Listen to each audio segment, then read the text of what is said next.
So Stephanie, let's get right to it because we only have an hour here. So Okay. why is now the right time for you to be Rotary International President? Leadership is always about being the right person at the right time. I had the privilege of leading our organization's strategic planning process. And in doing that, of course, I had time to look at all the research and the data that was coming in and the surveys. And I recognized that where we are right now, we are positioned to move into a very thriving future. And I thought, this is the right time for my skill set and my personality. So that's why I put my name in the ring. So that's how I got to this seat. Wonderful. And what milestones do you hope to achieve during your year as president of Rotary International? Membership growth. We have to as an organization. You know, I've said this often, some of you may have heard it, I love Rotary just like you do. I mean, think about it. You're sitting in this room at this time of the afternoon. You could be out exploring Singapore, but you decided to be here because you want to learn more about the president and you love Rotary. But if you've watched our membership trends for the last 30 years, you know what they've been doing. Worldwide, I'm talking worldwide, they've been doing this. That won't move us into a thriving future if we don't turn it around. You know, it's really simple. The more hands we have to do service, the more service we do.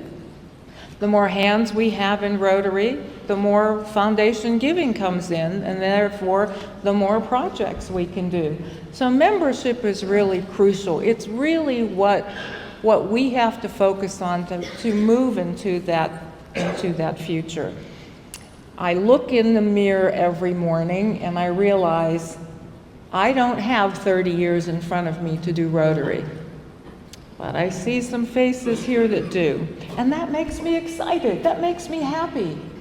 Because I want people lined up behind me. So when I'm gone, the magic of Rotary keeps happening. And I need to ask all of you to help with that. We are all Rotary leaders in our clubs and in our districts. And when we get that message to our other members, we can help them consider the future of our organization and help them understand how important it is to attract members to our clubs that exist, to retain members in our existing clubs, and to start new clubs so that we can get more people engaged in the work that we do. Long answer to your question, sorry. Thank you. So your background is in leadership development. How will that affect your approach to leading our organization? Well, I think every leader does the same thing. They take a look at what is the strongest skill set that you can bring to a position, and you don't focus on what you're not good at. You surround yourself by people who can help you do the things you may not be so good at. So in terms of leadership, it's very much like being a symphony conductor. You know, a conductor can play all the instruments in the orchestra, but doesn't and shouldn't. The conductor really is a person who stands and gives direction so that all the music coming forward is harmonious. It sounds right. Everybody's playing the same sheet music and nobody's off, you know, doing their own thing. That's what leadership is about. It's about getting people to come together and to move in the same direction toward a common goal. Well, Madam Conductor, I see a lot of leaders here who can help you, that you can conduct next year. Yeah. So what are you most looking forward to during your presidential year? Oh, I thought you were just going to say what I was most looking forward to. I was going to say when I'm done so I can go to all the beaches in the world and use all those miles I'm accumulating. I knew you were thinking that.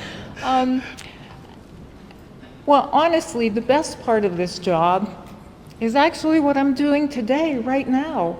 I'm meeting the family of Rotary. I'm getting to see how Rotary happens around the world in different places, in different ways. You know, we talk about regional adaptability. And what that means is exactly that Rotary happens differently. The way it happens in Pennsylvania is not the way it happens in India or the way it happens in England or Canada. It's different, and I love that. I love meeting the family of Rotary and seeing the projects and the way people are serving and making the world a better place. So that's what I'm looking forward to. Wonderful. One of the things that I'm most looking forward during your year as president is the strikeout polio baseball game. Can you tell us a little bit about that? Well, I can tell you about it, but frankly, I'm not really looking forward to throwing out the first pitch because I don't have a rotator cuff, so that one's going to be difficult. But the Strikeout Hunger event is an event that's happening close to my hometown in Pittsburgh, Pennsylvania, in the USA.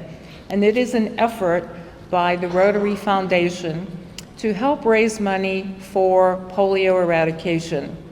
So we have secured a private box in the stadium in Pittsburgh, which means good seats and lots of eats and free drinks and all of that. But the donation requested is $10,000.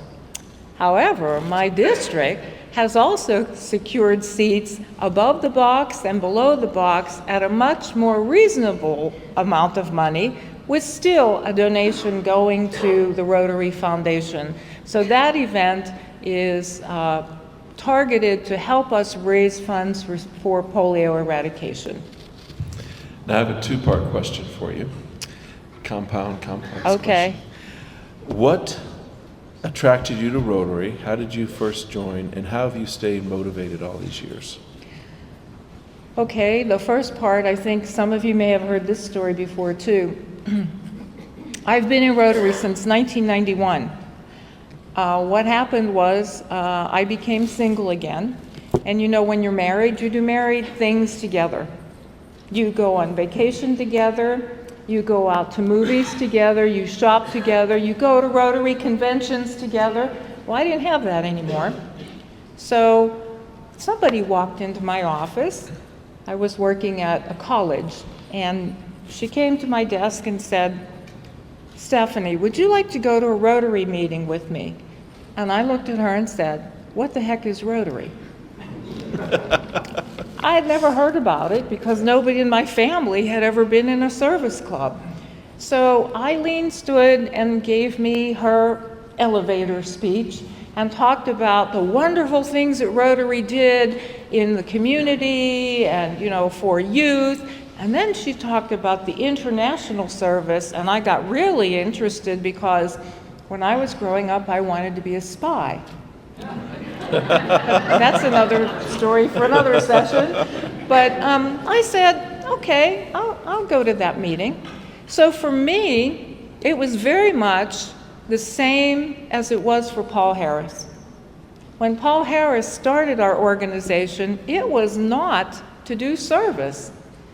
He was in a new city, he didn't know anybody, and he wanted to make some friends and find out, you know, what was going on. So he found 3 other gentlemen and said, we'll go to your office one week, then let's go to yours, so we'll rotate, which is how we got our name. And the service came about 18 months later when they finally said, you know, we should really do something good for the community. So for me, it was the same thing. I was looking for a fellowship. But what kept me and what continues to motivate me is the service that we do. You know, I may be privileged to have the position of president-elect of Rotary, but I am just like you. I'm a Rotarian just like you. And so I look for ways to make the world better. That's what we do. We have that DNA that says, how can we help? What can we do to make life better for somebody? So that's what keeps motivating me. Nice. Is there any correlation between Paul Harris being an attorney and him needing friends? You're the attorney. You can answer that. And I see you're wearing bracelets. Are you a Swiftie fan? I'm not, but they are bracelets. So how do you balance your professional and personal life with all your Rotary duties? Well, I'm still trying to figure that out, actually. Before I got into the presidential line, I did things like biking and going to movies and lots of reading and, but now it's kind of limited to reading and retail therapy. That's basically what I do. So out of all the rewards you get to serving in your president-elect position and president, what's the most rewarding to you personally? That's related to a question you've already asked me. The most rewarding aspect of this job is meeting my family of Rotary. You saw I introduced my family. My family is very small, my natural family. I had only one brother, I don't have any sisters, and I have 2 nephews and a niece. That's it. So when I refer to you as my family of Rotary, I really mean that. You are my family, and I appreciate how you have opened up your arms and accepted me as part of your Rotary family. So I see many of the individuals here were in our last session that had to deal with the action plan. And during that session, the topic of mentorship came up. Can you tell us what role mentorship has played in your development in Rotary or your professional life? Well, absolutely. I mentioned that I joined Rotary in 1991. When I walked into my first Rotary Club meeting, I looked, and there in my Rotary Club was a past Rotary International president by the name of Chuck Keller. What a lucky girl was I. For 10 years, I had a Rotary mentor next to me. So when the club president would stand up and say, "The DG is coming after COL, but before RILA," I'd lean over and say, "Chuck, what the hell did they just say?" And he was very patient, and he would explain everything to me, and I enjoyed such a wonderful friendship with him for over 10 years. But then I moved because I had a job change, and we remained friends until Chuck's passing. But that was a wonderful, wonderful opportunity for me early on to learn more about Rotary. Mm-hmm. Along those same lines, who have been your heroes or the people that have been your role models, both in Rotary and your professional life, and what did they do that inspired you? Without a doubt, the largest heroes in my life were my grandparents, because all of them were from Eastern Europe, and all of them made a decision as young people to leave their country and to come to North America. None of them knew the language. None of them knew what they were going to find. Yet they got on ships and came to North America. It sounds a lot like our youth exchange program, doesn't it? Very much like that. So they had courage. They had courage that, I'm not sure I could muster up that courage today. And there's a difference between courage and bravery. When you're brave, you know what the outcome of an action is going to be, one way or the other. Okay, so, Johnny asked me to ride my bike down this big hill. You know you're either going to make it or you're going to crash. All right, and you decide what you want to do, to be brave or not. Courage is different. Courage is taking a step, but you can't see the bottom. You don't know what's on the other end. And that's why my grandparents, to me, were the most courageous people that I knew, because of making that decision. And I attribute that same courage to our youth exchange students, because they too have that same kind of courage. They don't know what they're going to find. They're going to a new family, a new school, a new country, a new language, yet they're representing us and they're building peace for us, one student at a time. Now, Stephanie, Catherine and I have been supporting you during your nominee year and your elect year. And I know you have a grueling schedule. I've seen you go through it. Last time I checked my calendar, I think you left home on April 17th, and it's now the end of May.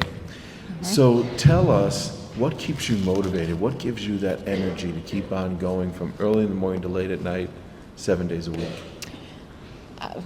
It's adrenaline. It's meeting the Rotary family. I frequently say that having the privilege of being the president-elect of Rotary is exciting and exhausting at the same time. Because it is. I mean, but it's a thrill. It's a thrill to be to all the places I've had an opportunity to see. And it really is meeting the Rotarians that, keeps me energized. I love hearing stories from our Rotary friends here and others about Rotary has done for them. And I know recently you made a very special trip and Rotary gave you a gift that you didn't really expect when you started in this role. Can you share that story with us? Yes, I can, and I apologize if you were at the youth exchange event on Friday. You've heard this, but part of this trip that I've made was a visit to Central Europe. So I was in Hungary, and I was in Vienna, and I was in Romania and Poland, but I also ended the trip as a president's rep in Bratislava, Slovakia. So before I went, months ago, I contacted the district governor and I said, Katarina, my grandmother was born in Slovakia. And she said, do you know where? And around this village, and her name, and I gave her the name. Well, I knew that she would find the village. She told me, we found it. It does exist. We're going to visit. I was excited about that. She also hired a genealogist. I didn't know this part. So when we got to the village, everybody welcomed me, but I found out that the genealogist had made a video of the life of my grandmother. And I'm sitting there, and the women in the village had gotten up at 5 a.m. and they baked all these Slovak pastries and all this food that I haven't seen since my grandmother died when I was 12 years old, and that's a long time ago. And so I'm sitting there and I'm watching this video, and I see in the video that the genealogist found a man in the village who was related to my grandmother, means he's related to me. And when the video was over, I turned around and there was my cousin, Franciszek Rimsky, standing there. So Rotary gave me my family, natural family.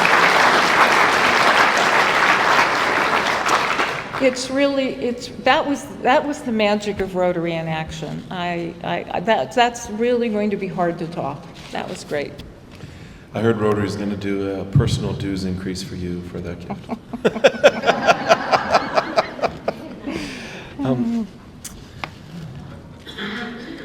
We heard this morning the topic of how important it is that we promote women within Rotary.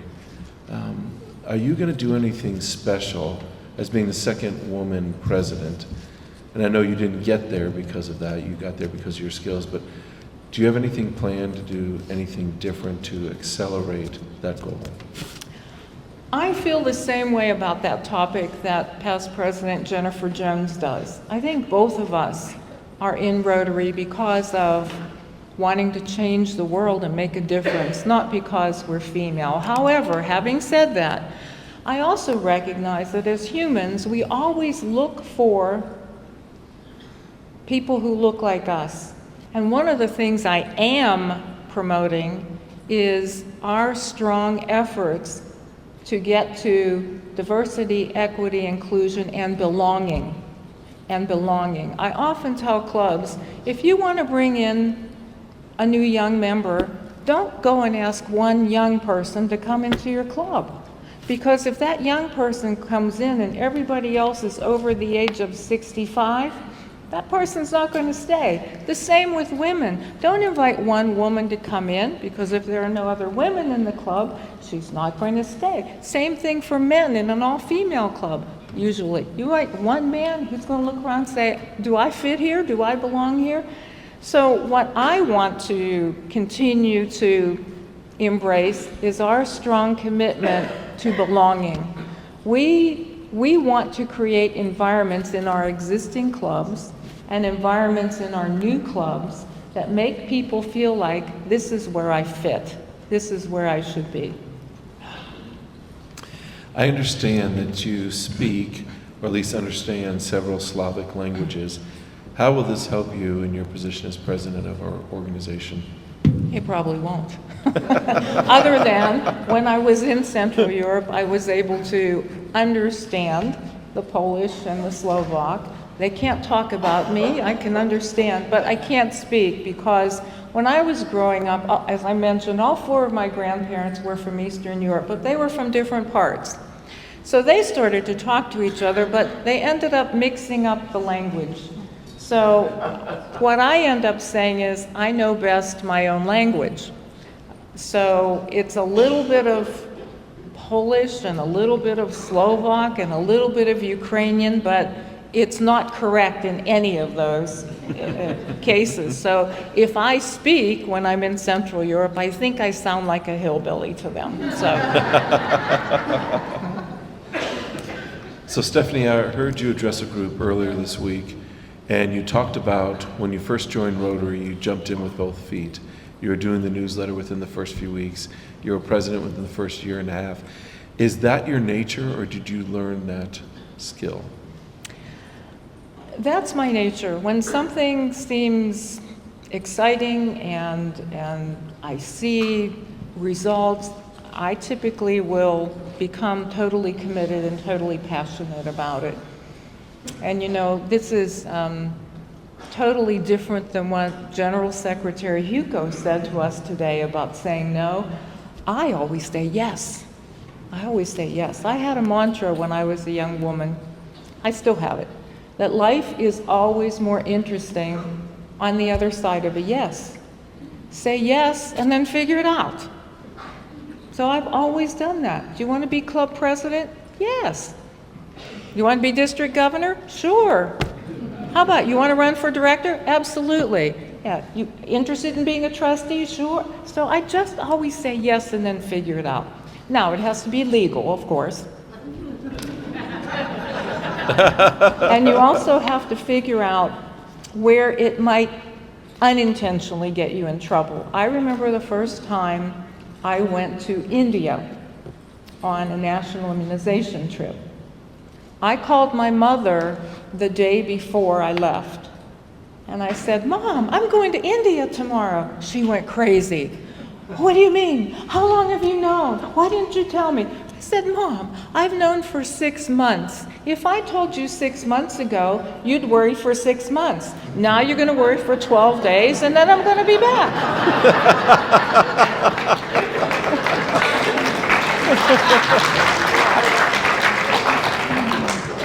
But I advocate for definitely saying yes to things that are put in front. Sometimes we feel inadequate or ill-prepared, or we don't have enough time, or we don't have the money or the knowledge. I say, just say yes, and all of that other stuff you'll figure out. Because when you say yes, life is just full of opportunities, and you get to experience more. So that's different than what Secretary Hugo said to us this morning, but in my position, I always said yes, and that's why I'm here. Wonderful. So it's great being at an international convention because we meet our friends from around the world, and it's always interesting to hear about their traditions and the different events they have. What is your favorite Rotary tradition or Rotary event? My favorite Rotary event of all is the President-elect Training Seminar. Because Rotary doesn't happen where I am, it doesn't happen where our governors are, it happens in the club. That's the magic of Rotary, it's in the club. So I always love speaking to presidents-elect and helping them see the vision of what's in front of them, and I talk about leadership and being the conductor and all the important things that they should do. That's my favorite event. Wonderful.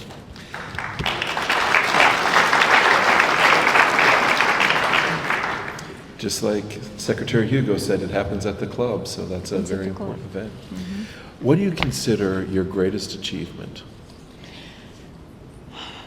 I told you not to ask me anything hard.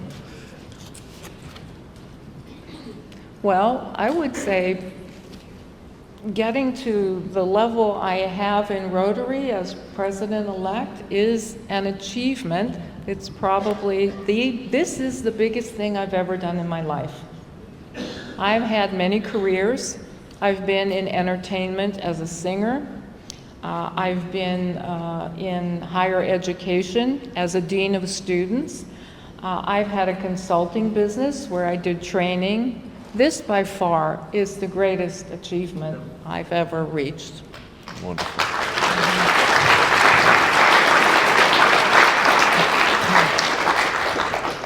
If you can live anywhere in the world, where would you live? Right where I am.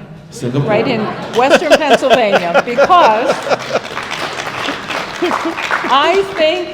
I think we are where we're supposed to be when we're supposed to be there. And right now, I'm supposed to be in Western Pennsylvania, so that's where I should be. Wonderful. What is your most treasured possession? Oh, okay. So, I told you about my grandparents coming over to North America. My Carpatho-Russian grandmother didn't speak English. When she got to the ship, the dock, they were selling books for Carpatho-Russians to learn English. I have that book now. It's a treasure because it's how my grandmother learned to speak English. That was a long journey, but it was written in Cyrillic on how to pronounce it in English. So when I open it up and look at it, I'll see things that say, and I can read Cyrillic, so it would say, how much does this cost? That's how she learned English. She read it in Cyrillic, the way it would be pronounced. So that's my most prized treasure. And what's your favorite food? Anything I don't have to cook myself.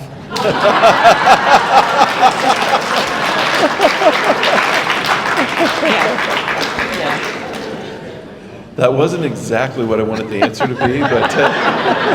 Questions from the audience? We have microphones. Okay. Okay.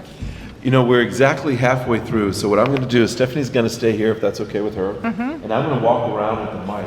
There's so two if mics there. anyone has a question, I'll come run to you so that you can ask Stephanie. There was no international service, no youth exchange, no peace call, nothing. And I was a past district governor by then. So I would stand up and say, hey, have you thought about, and they'd look at their shoes. Or I'd say, what about, and they'd glaze over. Nope, I couldn't get them to move. I went to the very club next door, which is the one Al and I are in now, next door, the next town. Completely different club. Active, enthusiastic, engaged. They just put a peace pole in a local park. Lots of international service, community service, and these clubs are right next door to each other. So this club, we're not just retaining members, we're gaining members because of that activity. The other club is having a hard time retaining members. So I wish I could give you an answer that there's going to be some direction, but there isn't. We have to each come up with what that's going to be. And that's where the action plan can help. Thank you. Stephanie, I think you have a thing going on. We like people to cook for you when there's no cooking. Yes, sir. I have two small questions. Raja for $30,000 area. When you have a strong learning center, why partner with Toastmasters for communication and leadership? Second question, in the last 2 years, presidents of RI and Alliance International have promoted celebrating Community Week from September 11th to 17th. Is this program still on? Thank you. Yes, I'll answer the second one first. Yes, the Community Service Week will occur in September, and that is an opportunity for anyone who is in a Rotary Club or a Lions Club or a Kiwanis Club or a Seroptimus Club to do special service projects during that week. That will be happening again, and it will be promoted. Thanks. And the first question was, see, I already forgot. Learning center. Learning center, okay. We have Sarah Rami in the back. Yeah, so I wasn't involved in that, but I can tell you why it was a smart move. All right, Toastmasters and Rotary partnered on a product that is in the Learning Center that we could not have done by ourselves. And Toastmasters, the relationship between Toastmasters and Rotary is such that we can gain members from those Toastmasters who, after they finish that Toastmaster training, look for service opportunities. So it is a good marriage, it is a good partnership, and now it's on the Learning Center and available to any Rotarian and any Rotaractor. Thank you. That would be my answer. Yes, thank you. I'm very interested in what you consider to be your biggest challenge in your role as our president. My Not biggest, Rotary, but yeah, you. my biggest challenge is turning membership around worldwide. Because if we don't do that, we're going to go away. And that would make me really sad. So that is my challenge. See, we talked about membership for 30 years, but that's a problem. We talked about it. We need to act on it. We're people of action. We need to do, and you know what? It's not easy. It's hard work. If it were easy, it would have been done already. So I need people to accept the fact that this is something that we really have to do and make it happen. And you know, it isn't hard. We just have to put it on our radar screen every day. You know, on the opening you heard Graça do a wonderful presentation. Well, she and her staff were in the family lunchroom on the first day, and I happened to sit next to the man that was on her staff. And there were other people had been at the table, but I sat next to him, and we started talking, and I said, well, did you know about Rotary before you came here? He said, well, I knew a little bit. Tell me some more. Okay, so I told him some more. We talked about Rotary. I listened to what he was interested in. By the end of our conversation, he said, I'd like to join Rotary. How does that happen? Give me your card and we'll make that happen. But see, those opportunities present themselves every day. I feel sorry for people who sit next to me on a plane. Because I talk and talk and talk until they put the headphones on. Halaj. President Stephanie, you just, at the beginning of your talk today, you mentioned how different things are done in several parts of the world. And you conducted this proficiency, the establishment of our strategic plan. I know your background. But in continuing the strategic planning, how do you see the need and the possibility for Rotary to develop policies on several areas like membership growth, like youth, like several areas based on a possibility of homogenize the decisions on the three levels of our organization and maybe allow the decentralization or regionalization of decisions with more ease?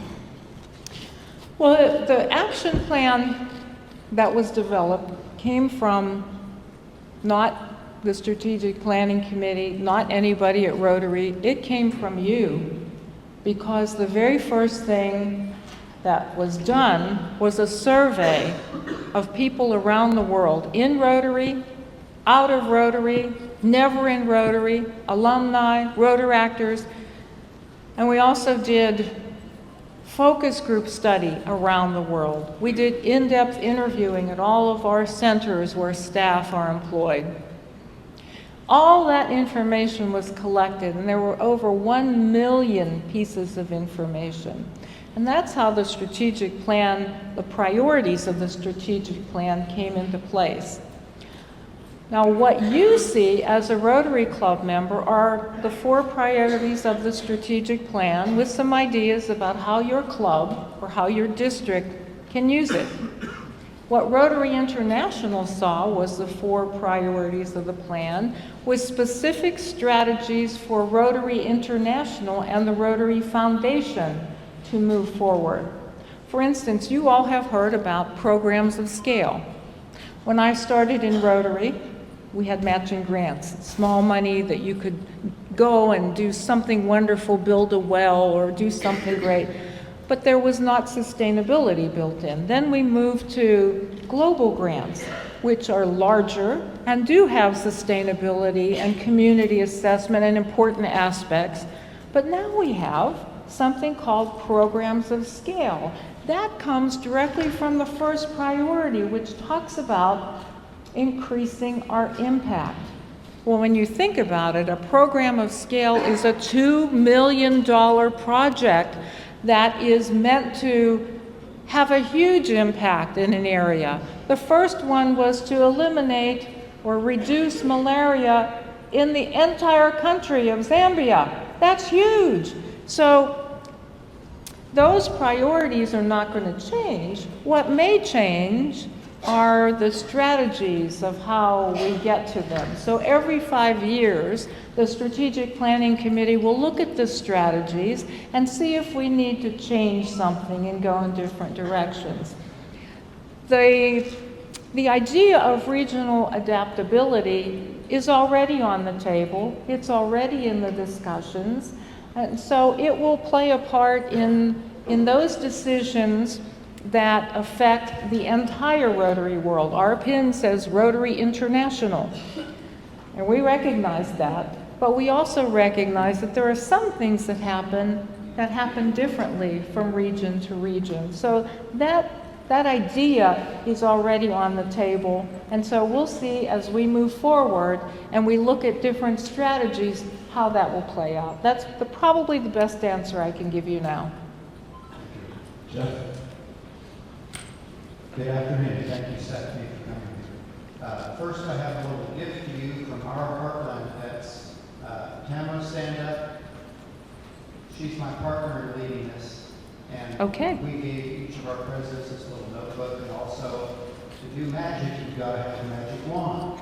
So we gave everyone a magic wand. I would encourage you all to do that also for your presidents. Now, my question is, my understanding is your favorite project came from working in the food bank and over here at the child asked her mother for a birthday party. She said, we can't afford it. That's my favorite pop-up project, yes. Okay, so I want to replicate that. What all is included in the pop-up project and the Okay. birthday party? Okay, so let me explain what a pop-up project is. A pop-up project is a community service activity that you can do in your club that only lasts for 3 or 4 weeks, and then the project is over.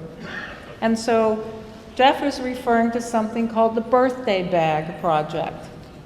And the reason that my club started doing it was because at one point I was a member of our local food bank board of directors. And on one afternoon, we were celebrating the birthday of a staff member. And so we had cake, and we had balloons, and there were little gift bags. People brought presents for this woman. And on that afternoon, a woman walked into the food bank with 4 children looking for an emergency food box. So we stopped what we were doing, and one of the staff went to get her an emergency food box so that she would have food for the weekend. And one of the little boys looked, and he saw the cake, and he saw the balloons, and he heard us saying happy birthday and what we were doing, and he looked at his mom and he said, "Mama, when's my birthday?" And she said, "Be quiet, we don't do that." And my heart broke. How could you have a child not celebrate the most important day in their personal history, the day they were born? So our local Rotary clubs, including mine, designed a project called the Birthday Bag. And it is simply a huge plastic bag, and we put 7 items in it. We put a box of cake mix, a tub of icing, candles, birthday plates, birthday cups, a cover for the table, and I forget something else. I can't remember what it is. Al, can you? Something. But anyway, we put it in these bags, and then we take the bags to the local food pantry, or to the local school, or to the local domestic violence shelter, because all those places know where there are children in food insecure families, and they give those bags to the families so that that child can have a birthday party. That's it. What? Okay, there's some more, yeah. The far Jeff, sir, do you have a question? You have? He's leaving. He's leaving, okay. Okay. Good evening, Stephanie, and fellow Rotarians. Hope you have a very wonderful evening. My name Thank is you. Rotarian Ho Chi from Malaysia, District 2210.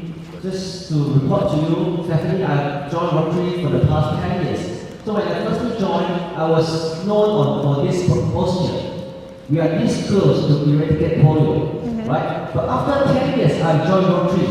We have yet to eradicate polio. So I was told by the House of Friendship, there are 5 newly reported polio cases this year in Afghanistan. So Stephanie, in your opinion, are we on the right path? We have been partnered with this Gates and Melinda Foundation, a lot of celebrating to eradicate polio, but are we on the right track? Are we going to align or redesign our strategy on polio? Thank you. We are definitely, it's not a matter of if, it's a matter of when. You know, Tom and I had an opportunity in January to visit Pakistan. And I went to Pakistan primarily to meet with the frontline workers, both male and female. The female workers are the ones who are doing the most dangerous work for us, climbing in the mountains, and they're being shot at, and so they're doing the work of Rotary to get to the children who need it. Our presence there was important to them.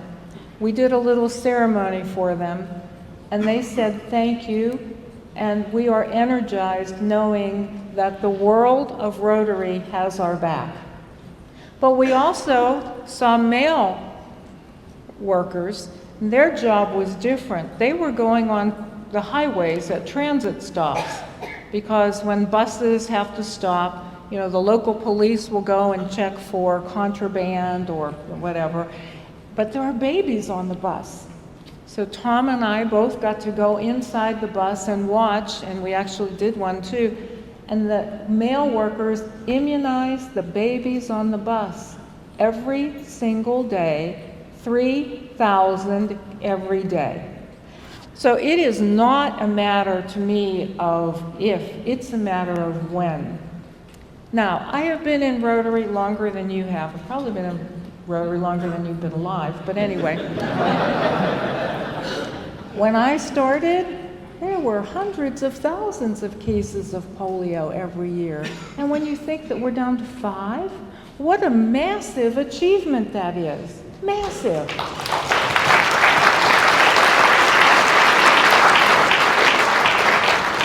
Some of our difficulty now in the places where we need to promote polio eradication is that people haven't seen polio for so long. You know, in the United States, it was eradicated in 1979. So people, when I talk to young people, they're like, what is that? I don't even know what that is. We woke up 2 years ago when the exact thing that we said could happen did happen. Somebody traveled and brought polio to New York and also to London. So polio ended up in those cities, in the water supply, and our partners, along with Rotary, went in quickly to do what we call a mop-up campaign to make sure we just stopped it right away. That was a wake-up call. That was a wake-up call. So anybody who has children, grandchildren, nieces, nephews, we need to pay attention to that. I'll tell you one other story. In my area, in Western Pennsylvania in the United States, we had a newscaster, a television reporter, who had polio. And he spoke to our area 3 times. The first time, he walked up to the stage and delivered his message about being a polio survivor. The second time, he needed help coming up on the stage. The third time, we had to take the microphone down to him because he was in a wheelchair. And he said, I have post-polio syndrome. So that's the other reason that we have to continue this fight, because we not only don't want children to get that crippling disease, we don't want anybody to get the disease, because it could end up coming back in that negative form when they become an adult. So we have to continue the fight. We have to do it. I will tell you a funny story because we're getting so serious here. I was in Mexico recently. And you know, in Spanish, the word for chicken is pollo. So there I am on stage talking about polio eradication. And all these Mexican Rotarians are laughing and they're saying, we've been trying to eradicate chicken for a long time at these events. So anyway, that's the answer, and I hope I've answered it for you. Thank you. Hi Stephanie, hi Tom, good evening to everyone, and thank you for the great discussion we had so far. I've been a contractor for the last 12 years, and now I'm a dual member. And in these 12 years, I was lucky enough to be involved in 3 different MDAOs and to be able to work internationally with a lot of other practices.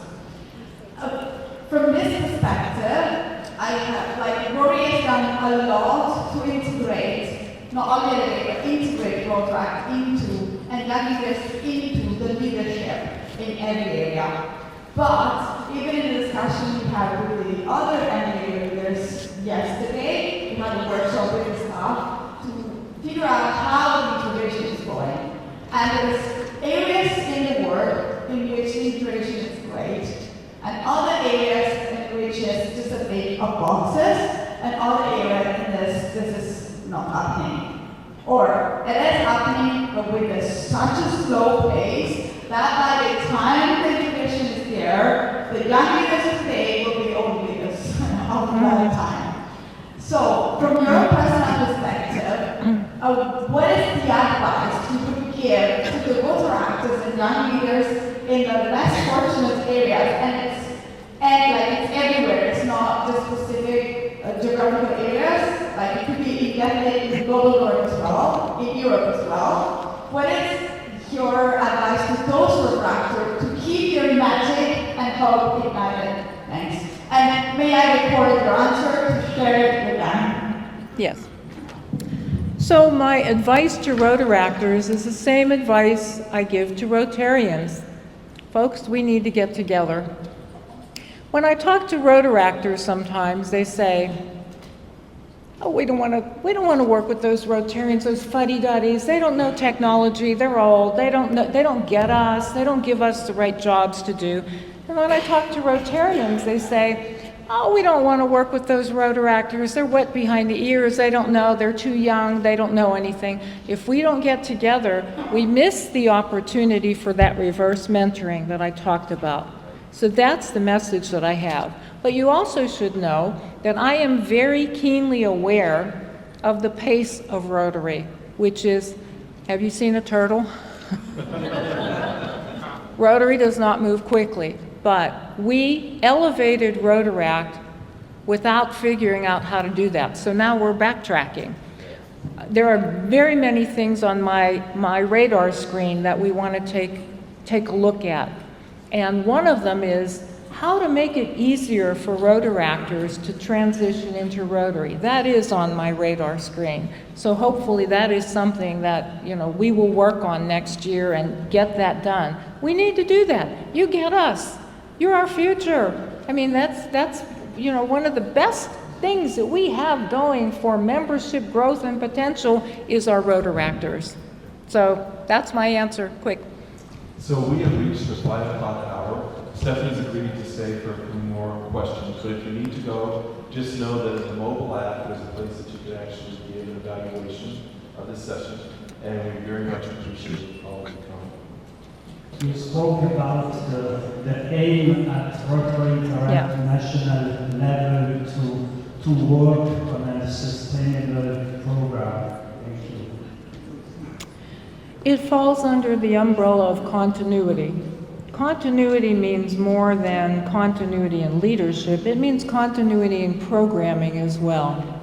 When we find things that have happened that engage our club members, whether it's unlocking the power of girls and women, whether it's water and sanitation, whether it's mental health initiatives, we should continue to do them because it's engaging our members. Where would we be if after 1979, when President Jim Bomar went into the Philippines and he immunized babies, where would we be if he said, okay, I did it once, that's enough? We have to continue the things that have legs. President McAnally is leaving office in 35 days. That does not mean that the mental health initiatives that are going on are going away. It's too important. We've all, in all of our areas, there are clubs and districts that have engaged in meaningful ways to do work in that space. They will not go away, nor should they go away.